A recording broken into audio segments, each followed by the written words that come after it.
ॾिठो मोहरम माह संको शहज़ादनि थियो। मके मदीने माड़ूं रुनू मथे राह। तंहिं वाहिद खे वाह जो हुकुम अहिड़ा ई करे। नवनि लफ़्ज़नि जी माना। मुहर्रम माना मुहर्रमुल हराम, इस्लामी साल जो पहिरियों महीनो। माह माना महीनो। संको माना इंतज़ारु या ॻणती। हिन बैत जे लिहाज़ खां हिन लफ़्ज़ में तमामु घणी माना समायल आहे। मुहर्रम जे महीने जे चंड ॾिसण सां इमामनि जे मुतलिक़ जेके मसाइब पढ़िया वेंदा, शहज़ादनि जा जेके शान ॿुधाया वेंदा, इमामनि मुतलिक़ जेके तक़रीबूं मुनक़द थींदियूं रहंदियूं, इहे सभु जो सभु शहज़ादनि जो संको सॾिबियूं। इस्म शहज़ादनि जे नून ते जेका ज़ेर आहे उहा अज़ाफ़त खे ज़ाहिर करे थी, जंहिंखे अंग्रेज़ी में पज़ेसिव केस चइबो आहे, जंहिं सबबि माना थींदी शहज़ादनि जो संको। माड़ूं माना माण्हुनि। रुनू मथे राह माना रस्तनि ते रुनू।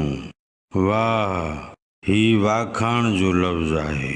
तंहिं वाहिद खे वाह समूरियूं सनाऊं अलाह जूं आहिनि जेको वाहिद आहे।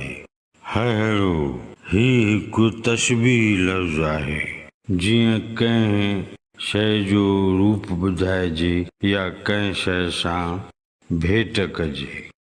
बैत जे सिटुनि मिसरनि जी सादी सम्झाणी।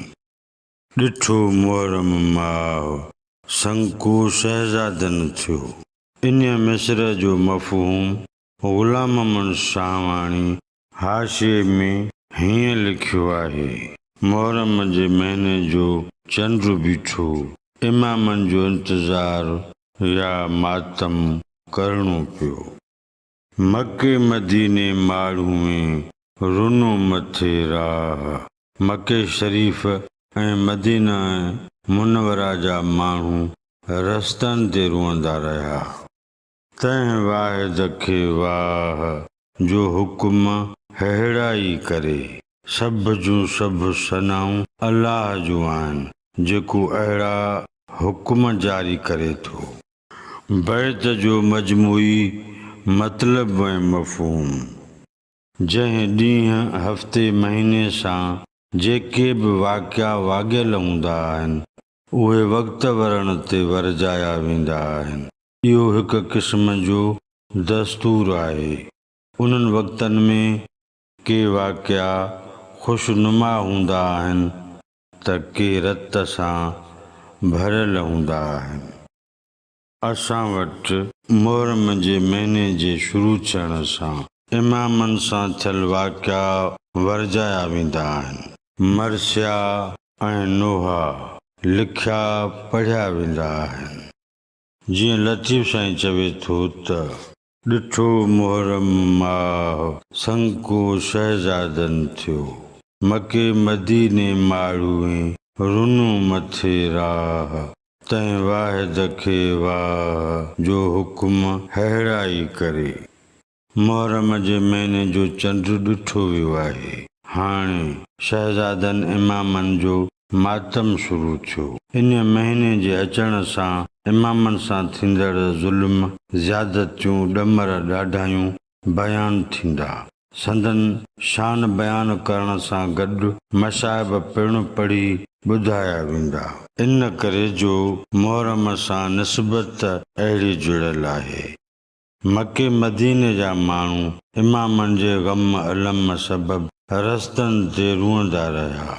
शहज़ादा शान वारा इमाम सरापा अलाह जे हुकुमनि जी पैरवी कंदड़ हुआ, मासूम हुआ। तिन सां एॾियूं सख़्तियूं पेश छो आयूं? अलाह साईं जेको वाहिद आहे समूरियूं सनाऊं उन अलाह साईंअ खे जुॻाइनि थियूं जेको अहिड़ा हुकुम हलाए थो जिन खे इंसान सम्झी नथो सघे।